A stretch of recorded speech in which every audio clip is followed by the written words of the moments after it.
Welcome everybody to this special webcast looking at the challenges facing the arts sector in this difficult time. My name is Peter O'Neill. I'm allegedly the Festival Director of the Imagine Belfast Festival, and we're delighted you're able to join us for what I think is going to be a very stimulating and important discussion as we try to navigate our way through these difficult times. I'm delighted that we're joined by two leading lights in our local arts sector.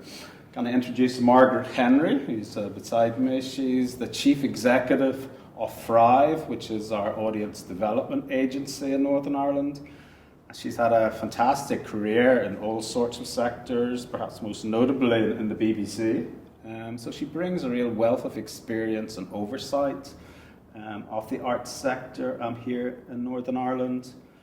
And sitting beside Margaret at a safe distance is Emily DeDakis. She is a leading writer and dramaturg. She's involved with Accidental Theatre, as one of the organisers of this lovely space that we're recording in at the moment. So again, she brings a very valuable perspective as a freelancer, as an artist in her own right, but also someone who's involved very much at the hard end of managing venues.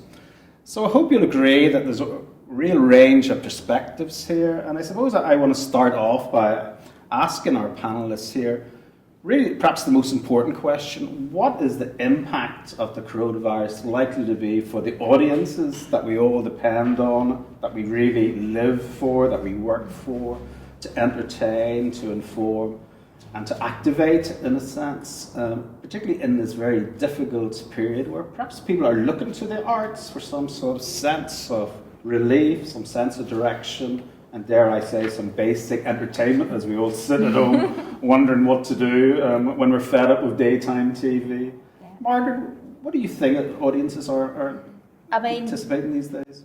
First of all, thanks for the opportunity to do this, and thanks to you guys in Imagine and Accidental for facilitating this type of discussion, which I think talking to each other is really important, however we can do that at this time. And of course, as the audience development agency that works right across the sector, it's great that we're thinking about audiences first. That's something we've always said is important. In this case, of course, we have a lot of unknowns. I think audiences are people, just like we're people. So our audiences are grappling with exactly the same things we're grappling with today. How do we look after our children or our elderly relatives? How do we work from home in a way that makes sense? So all of those things that we're struggling with, they're struggling with too, because they're just people, we're people like them. And I think that's going to be important to remember, so that as we as a sector try to provide what might be useful, what could be useful, that we think about how audiences are going on their own kind of personal journeys.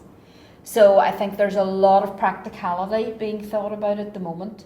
And how do you amuse your children? How do you make sure that they're, for example, if they've been learning an instrument, that doesn't all go to, could be painful. Exactly, over the next while. So are there things there that some people within the arts and cultural sector can offer that is really, really practical? Yes, boredom will set in.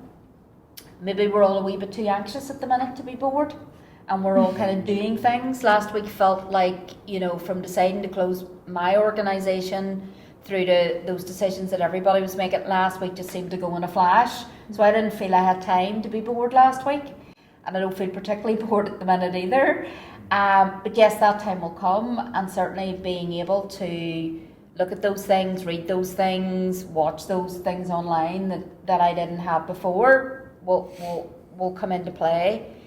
And then maybe we'll get into a third phase, which is when if and when we start to see the end of this and the beginning of whatever is next. Then I think we need to more than ever have those conversations with audiences. What will they want when we get to that place? So it's going to be very evolving. It's all very quick at the minute. And I think we just have to bear in mind that audiences like us are people. We're just like them. So let's try and reflect that, I think. Absolutely. And Emily, as someone who helps manage a theatre, Accidental Theatre in the centre of Belfast, What was the reaction from your audiences when you had to cancel your program at such short notice? Yeah, it was very disorienting, I think. I mean, obviously for audiences, I mean, I think it was artists, I think, that were I feel like we were talking about the 13th of March was the day when I think almost all of the people I know who work as professional artists lost 3 months of income, just like that. You know, it was just like things were canceled, and for absolutely the right reasons. And I think that's, I think people were sort of, a couple of people told me they were looking forward to certain events and hoping we'd be able to hold on for like just that one scratch or that last bit of it. And it was like, no, there's just obviously no way to do that. So I think I don't think audiences have quite had to process this, because I think in a really good way that actually what's kind of exciting to me thinking as an audience member is all of the things that I have access to, you know, that I can, you know, there are podcasts and books and existing media and things that, you know, the book you haven't picked up and the podcast you've been meaning to listen to. And there's an absolute wealth of things that are there, absolutely. But I think it's actually a kind of time of reconnecting for audiences with like things that they've put aside, or, you know, and then beginning to kind of create, find those ways to connect with artists that they love in new ways, because I think that adaptation is happening incredibly quickly from the artistic side. So I think it's going to be over time that we kind of realize that craving for the physicality of live performance, you know? I mean, I think there's a sort of abstract sense of like, I miss this, I'm really sorry it's not happening. I have a lot to take care of, like you were saying. I'm just kind of trying to adjust to whether it's homeschooling, working remotely, all of that. So I think I feel it already because I'm a massive extrovert. Extroverts out there, I'm feeling you like you have no idea. But I think what's exciting, I guess, is that this is just one thing that I thought about a lot lately, is how accessibility is suddenly going to be so much more possible. You know, I mean, people are talking about things like working remotely. A lot of employers were resisting this. So if you think of the audience for employers being their employees, there have been calls from the disability community to allow for remote working for ages, you know, and more flexible working. And I think that is going to happen almost overnight, you know, with struggles, of course, but I think it's going to make things a lot more accessible to a lot more people if they have health concerns, if they are differently abled, et cetera, which I think is amazing. And that all, you know, that arts events that can continue to happen, whether they be, you know, recorded performances and all those different modes, are going to be accessible, you know, as much as possible. I think the thing that is interesting to me about the fact that, you know, there's this kind of movement now, the show must go online, and that's kind of what's starting to happen.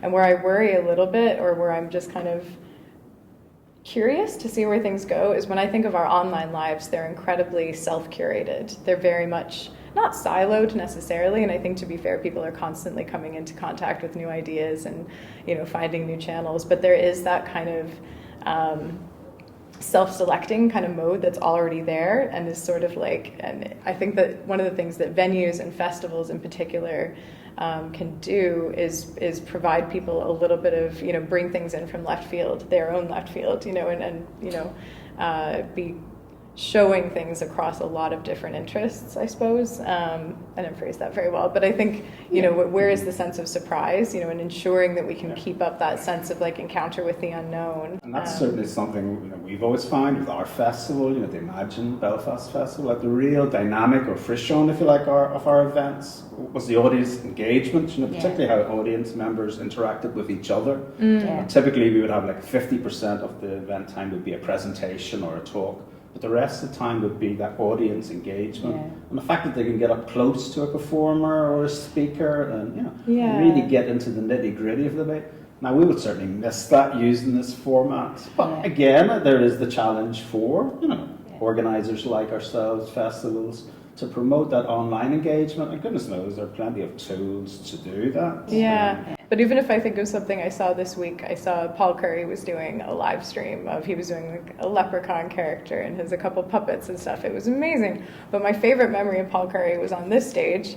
And just as his show was starting, my friend's 2-year-old wandered up to the stage and just looked up at him and said, "Pants." And it was just the conversation that ensued between him and the toddler was like fantastic, you know. And so Maybe those kind of things, like, well, Paul Curry, you know, our local avant-garde comedian, like, Yeah, he's so like- talented in that regard, Yeah. and can improvise and whatever. So he is a particular talent here. he will find the way to have conversations about pants with toddlers, I'm sure. So what about the impact on artists? You know, you mentioned, you know, the fact that people have lost their income for the next 3 months, if not perhaps a year, because I suspect we are probably looking at you know, that sort of period. I mean, I think that has been one of the hardest things to see.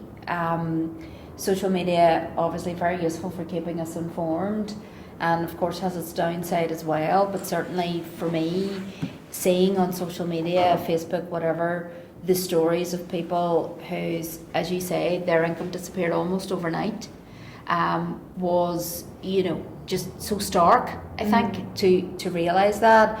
And we always say it, this sector relies on individual artists, individual creatives, freelancers, self-employed. I mean, for all that some of us run organisations, and of course there's a role for that, but those individuals now are most vulnerable. And so that was very hard for me to see, as someone who's not in that category, but you know, is in this sector. So that was very, very difficult, and clearly you're close to that, given that you are one of those artists. Yeah, absolutely. And I think vulnerability is the key thing, because self-employed obviously is a category that stretches far, far beyond the arts, and we're talking about people who are, you know, in the gig economy in numbers of ways, people working in potentially in retail and in their own, you know, independent makers of all sorts. I mean, you start to scratch the surface of self-employed people, and I really implore the government to support self-employed people the same way they will PAYE employees, because they are such a critical part of the economy. But I think the unique position of the arts is that, and particularly if we're talking about here in the North, is how vulnerable we were already when this came. We're talking about the better part of a decade of cuts, you know, and we were already talking about kind of having to rebuild from that, and I think that a lot of that had started to happen, you know, and I think that is the vulnerability that we're going to reap in this circumstance. You know, we can't, nobody has caused this. Oh my gosh, this is something that everyone is responding to, you know, as best they can to keep each other safe and to transform and to move into new areas in terms of, you know, their own income and in terms of continuing to function as a society, whatever that means. But I think it is really, you can't overstate the vulnerability of that, of the sector of independent freelance artists in Northern Ireland. Yeah, no, absolutely. That's what kind of worries me, and I suppose as well what I've been saying is, I mean, I really hope there's going to be a solution for self-employed people, freelancers, from the government, as there has been, as you say, for businesses, and I hope that it comes this week. But it's really clear to me as well that the stories I've been seeing, and even emails or whatever, there are a number of different scenarios that self-employed and freelance artists and creatives are finding themselves in. So it's everything from, I did have a contract for an event, that event has now been cancelled indefinitely, so I am being offered maybe half or nothing or all or whatever. And I think, you know, that kind of uncertainty then is played up, and I know we'll talk about venues and organisations, but venues and organisations need a bit of certainty to see what they can then do for those freelancers that they were engaging, you know, in contracts. So there's all of that, but then also very conscious of the freelancers in our sector who pick up work as the year goes on. And we're all planning very short term, because we've been on this annual funding cycle that we all know is not ideal by any manner of means, those of us that are even lucky enough to be in receipt of funding. So it has all been very short term, right the way through the whole ecology of the sector. Exactly. And now that is really boom hitting those that are the most vulnerable potentially, which are those freelancers and artists. So that work that, you know, might have been coming along with some summer stuff that hadn't quite yet been confirmed but was going to happen, or picking up emceeing at conferences that we were going to maybe be putting on, all that is wiped away. And that, I think, combined with we don't really know when this is going to end, and to your point, 3, 6, 9, who knows, months. That I think is where people are feeling very vulnerable and very frightened, I think probably. And then I think it is hard. I mean, yes, there's some information out there. Hopefully there'll be more proper government schemes. But to even get your head around looking for that information and knowing what to do when you're frightened and stressed, I think that's kind of hard to do as well. Yeah. So it's really, really hard, really difficult. Particularly for younger performers, technicians, practitioners. Like, we know that there's real generational, imbalance. That's an interesting I think question. the danger is that, a lot of, the young cohort of people, who are following certainly my footsteps, trying to come into festivals, etc. I suspect that they could well think very long and hard about whether this is the industry that they really want to commit to, that, the stresses and strains are perhaps too much. And I think that would be such a shame, because as we know, it's artists, it's our performers, it's our creatives who are actually going to give us the answers really to tackling, the unintended consequences, the long-term repercussions of coronavirus, etc. Yeah. And that's the sort of leadership, that we want and need from our, our arts community. And if only we could get that perhaps from, dare I say, the formal leaderships in place. And I think there is a lack of information and a lack of communication coming from bodies out there, just what our arts community needs to survive. We are a resilient group anyway, but for us to actually make a meaningful contribution to working our way out of this crisis, it would be great to get some leadership from government, arts council, bodies like that. Absolutely. I mean, we are seeing some examples from within the sector, not surprisingly, of real leadership and real creativity. Indeed, what you've been doing yourself with the Imagine Festival and working in partnership with Accidental, Tinderbox trying to create, created their fund for solo art. Other people, I know that Finn and Abby set up the kind of real emergency fund and have raised unbelievable amounts of money there, and I know now are trying to get that out, and obviously they need time and space to be able to do that, but that was a fantastic effort and really quickly But that's put the in place. grassroots. But that is the grassroots, and none of that will only ever take us so far, and is to be applauded, but is not the answer. So yes, I think we do need, and I mean, I'm very conscious, I sit here as somebody who runs a sector support organisation, so I can't absolve myself from responsibility here, Pete. And, we as a team are definitely looking at that. As I've said to you, some of the sector support organisations, we kind of operate in a loose collective called the Arts Collaboration Network. We are having a virtual meeting tomorrow to see what can we do with the resources that we have that will help to, give some of the information, give some support, even if it is just moral support as much as anything else. And then also I think there will be a conversation around what we need to ask for, because it's not really come yet.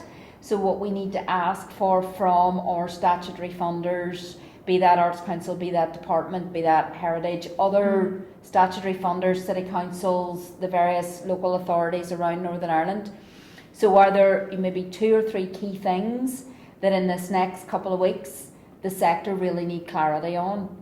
And if we could even... What are these things? Well, I mean, for those of us potentially in receipt of funding, clarity around that would help. So we've had some communication around our final payments for this year, because at the end of the day we're all tidying up our payments, and that means we need to be paying those artists we'd engaged through the year, and we need to get that money in to get that money back out again to them, so they have that.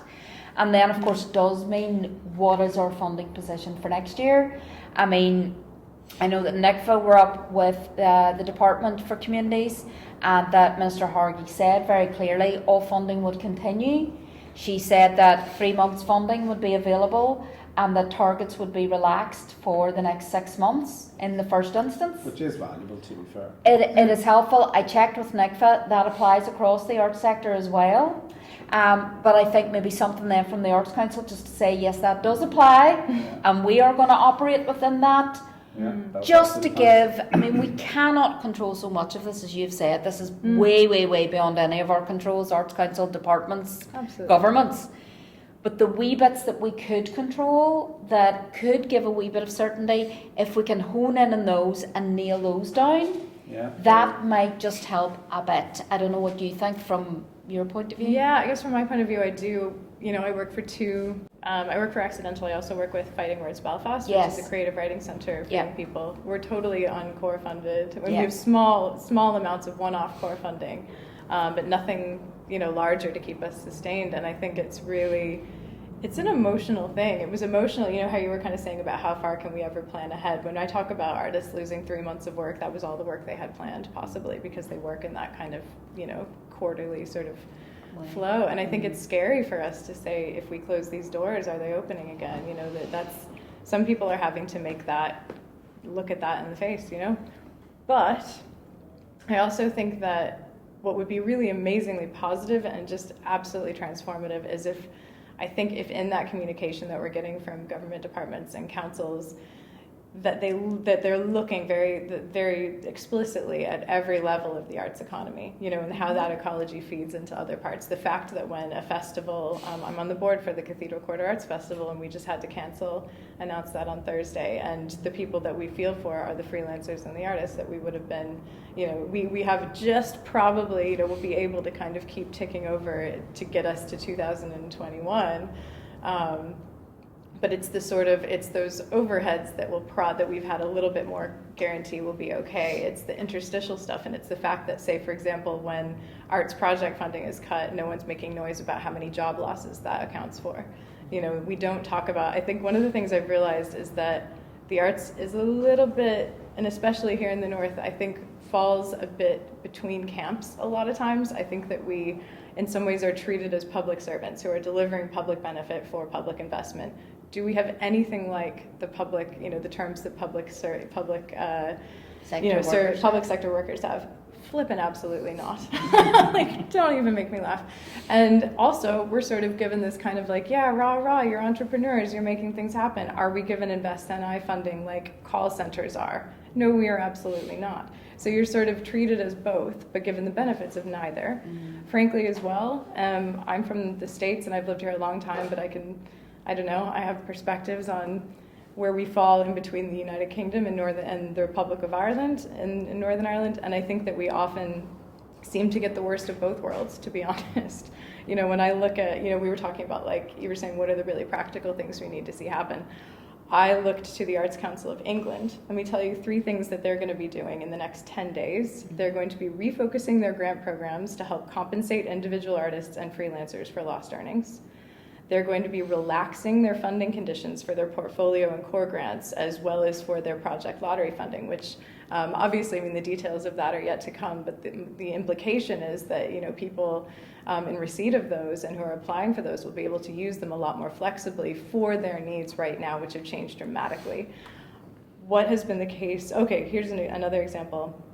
The Arts Council of England is also creating kind of music education hubs. They're working with the Education Authority to do that. So things like that are, helping them become more responsive in new formats, I think, as well. And then the Republic of Ireland, since September this past year, artists can claim a year of job seekers allowance without actively looking for work. Normally, job seekers allowance means you have to spend 30 some hours actually work seeking. Yeah. But the point with artists is seeking work is building your portfolio, making work, training, creating stuff, collaborating, and then the outputs come. And so the recognition of that time to create is so necessary, and it has been absolutely absent here, to be totally honest. And so I think, frankly, the Department for Communities and the Arts Council for Northern Ireland could do all of those things right now.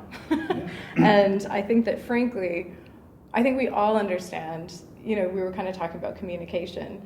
It's this is a very small sector, and we're all in a very similar situation, understanding the lack of resources, and that it's a smaller place, but if it's per capita funding you're talking about, and we're underfunded per capita, not in some wild, we should be getting as much money as London kind of way. But I think that we can really be smarter and more flexible around these really limited funds. And I think that's just I really hope that can happen, because I think it has to. I think the flexibility is the key. Absolutely. As someone who is lucky enough to have core funding, and hopefully we will have core funding for the year that's coming in, What I need to know is, that I'm not going to be penalised if I make a choice now about how I'm going to spend that core funding. Absolutely. Because it is the right thing to do for my team and for the various organisations that we work with, and for any freelancers that we indeed would have been using. And I need to know that that's okay, that as long as I make that decision in the best possible way that I can, that I have got that degree of flexibility to do that. And the degree of trust that you deserve to know how to deploy the resources that you have. So, and I think that that's important. And I think that that's what we have to ask of our statutory funders and bodies and government department to allow to happen, at least in the first instance. And then let's see where we are in XYZ. Absolutely. But I also think there is something, and again with the Arts Council of England, I mean, I suppose not only are they kind of trying to redesign funds or say things can be used to help with creatives and freelancers now rather than maybe what we were going to use it for originally, and they are offering that degree of flexibility, which I think is great. But there is just something about having time to talk. I mean, I'm just having like a quick phone conference with my team every day since we closed the office last week, and the first question on that is, how are you all? Because they're all there in their own houses trying to deal with their own family scenarios. Absolutely. Their anxiety levels are going up and down depending on how much you've been listening to the news.